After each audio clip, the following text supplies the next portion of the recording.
Hola, teman-teman penikmat film. Oke, gua kasih peringatan dulu. Review ini full spoiler. Kalau kalian belum nonton The Odyssey, mending tutup video ini dulu. Serius. Karena film ini semakin sedikit yang kalian tahu sebelum masuk bioskop, semakin besar pengalaman yang bakal kalian dapetin. Ada yang bilang masterpiece. Tapi di sisi lain, ada juga yang keluar bioskop sambil garuk-garuk kepala. Bingung, capek, dan jujur, gue ngerti kenapa dua kubu itu bisa sama-sama muncul. Karena The Odyssey adalah film yang luar biasa, tapi juga luar biasa bikin frustrasi. Kalau ngomongin Nolan, kita semua sudah tahu reputasinya. Dia bukan tipe sutradara yang suka nyuapin penonton. Dia lebih senang bikin kita pulang sambil mikir. Makanya banyak film Nolan baru benar-benar klik setelah ditonton 2 atau 3 kali. Interstellar begitu, The Prestige begitu, Oppenheimer juga begitu. Nah, buat yang udah nonton, gue mau curhat. Jujur ya, udah lama gue nggak keluar bioskop dengan perasaan sesebal ini. Bukan karena filmnya jelek, justru karena filmnya terlalu bagus. Sampai gue pulang sambil mikir, anjir, kayaknya gue baru nangkep setengahnya. Dan itu jarang banget terjadi. Biasanya kalau gue pengen nonton ulang film Nolan, itu karena gue pengen merasakan lagi sensasinya. Tapi The Odyssey beda. Film ini bikin gue pengen nonton lagi, karena gue sadar banyak banget detail yang kelewat. Dan ternyata, pas nonton kedua, film ini berubah total. Dari film yang menurut gue keren, jadi salah satu karya terbaik Christopher Nolan. Yang paling bikin gue kagum, Nolan bahkan memperkenalkan Odysseus dengan cara yang gak biasa. Odysseus, di mitologi Yunani, Odysseus itu kan sekadar prajurit. Dia terkenal karena kecerdasannya. Dia licik, strategis, selalu punya cara keluar dari situasi mustahil. Makanya dia dijuluki manusia paling cerdik di Yunani. Nah, film ini nggak benar-benar menunjukkan itu. 5-10 menit pertama, kita nggak pernah benar-benar melihat wajahnya.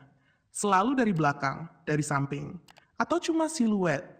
Baru ketika Odysseus berhasil menarik busurnya, kamera akhirnya memperlihatkan wajah Matt Damon secara utuh.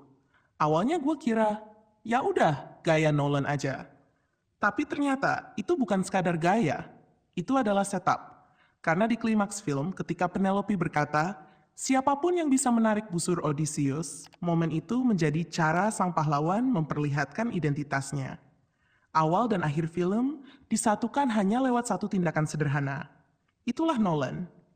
Dia nggak pernah menaruh adegan cuma buat kelihatan keren. Semuanya punya fungsi. Terus ada detail kecil yang menurut gue luar biasa. Waktu pasukan Yunani keluar dari kuda Troya, mereka nggak langsung lompat sambil teriak perang. Mereka jalan pelan, kakinya kaku, kayak orang yang duduk terlalu lama. Dan gue langsung mikir, iya juga ya. Mereka bersembunyi berhari-hari di dalam ruang sempit. Ya jelas kesemutan. Detail receh kayak gini justru bikin dunianya terasa hidup. Filmmaker lain mungkin bakal fokus ke ledakan. Nolan, dia malah mikirin kaki tentara yang kesemutan. Kelihatannya sepele, tapi justru itu yang bikin semuanya terasa nyata.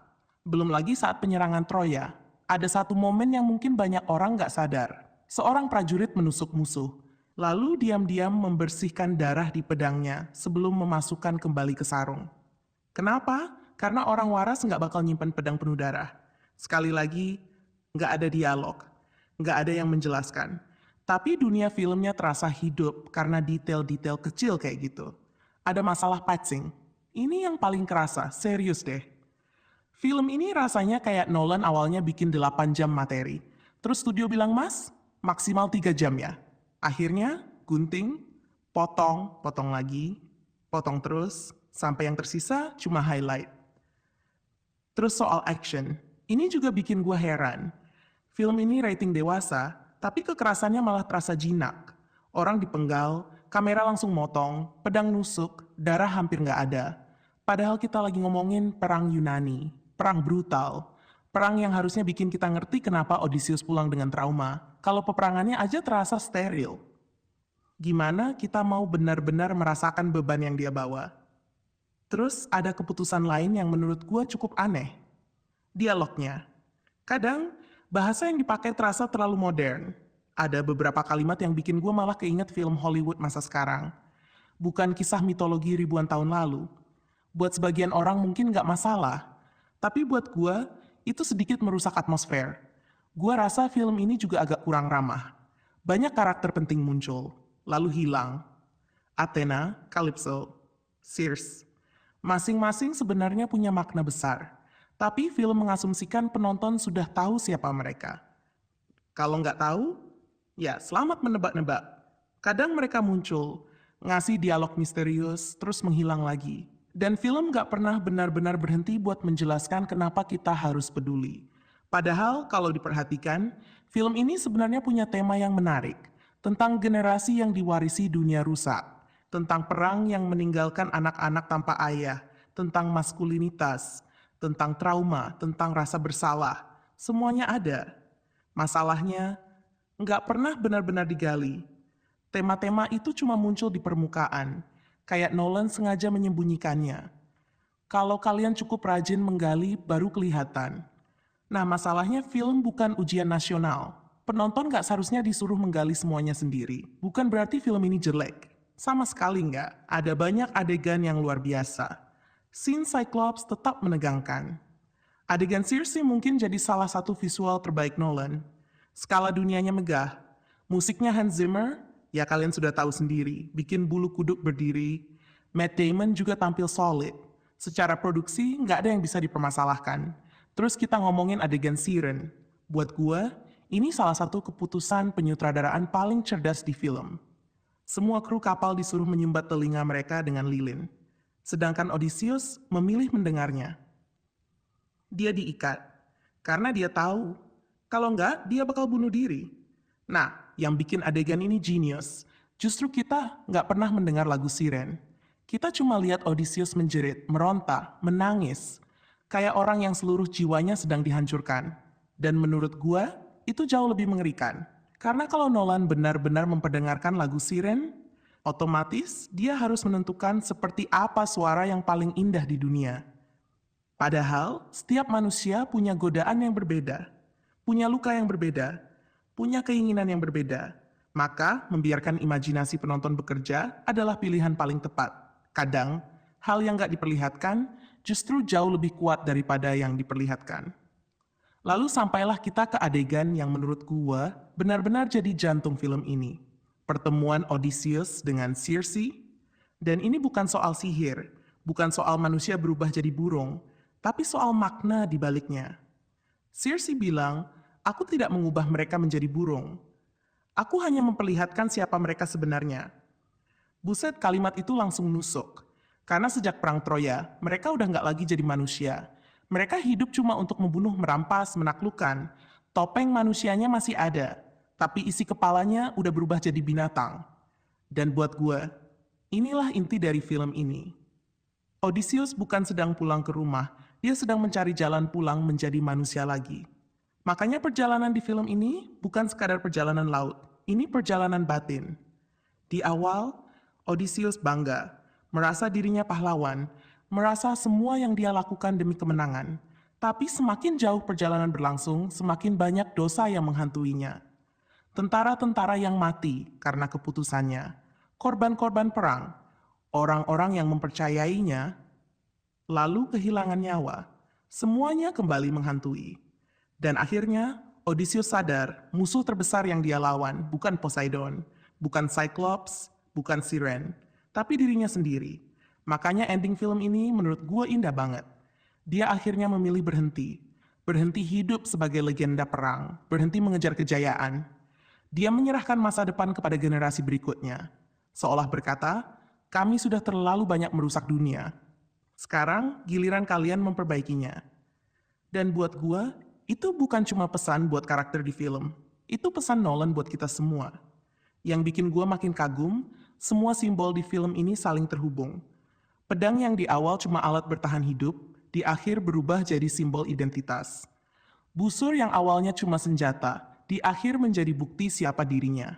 Semua setup, dibayar lunas. Gak ada yang sia-sia.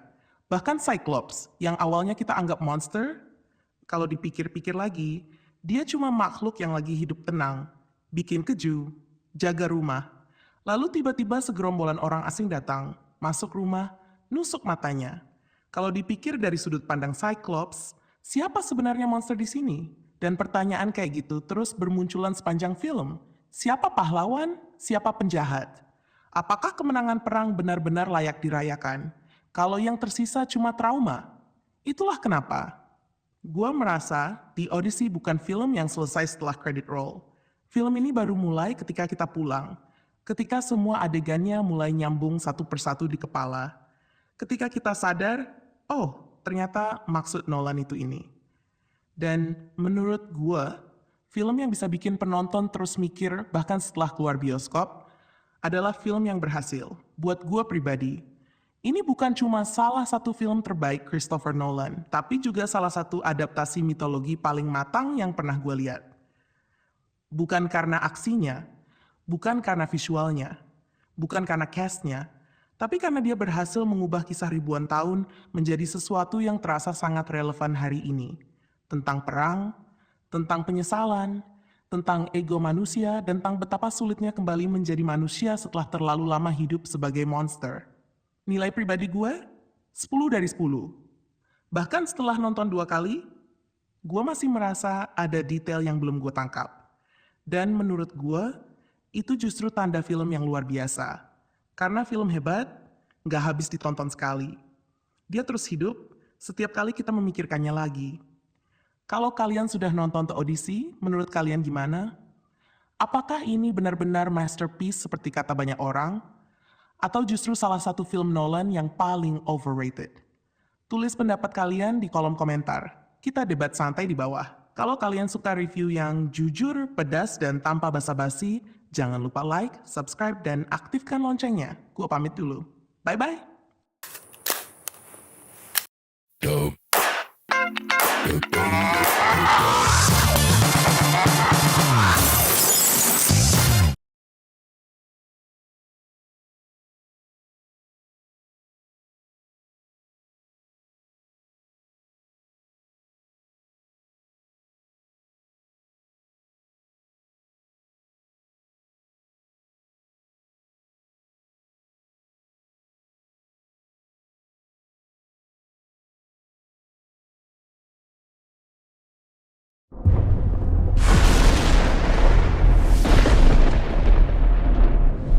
Tell me what you remember.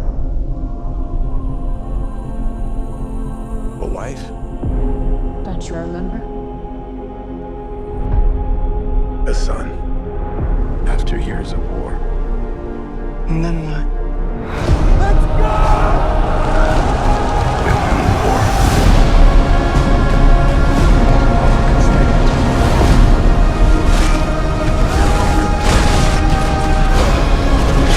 I need everyone in this party dead.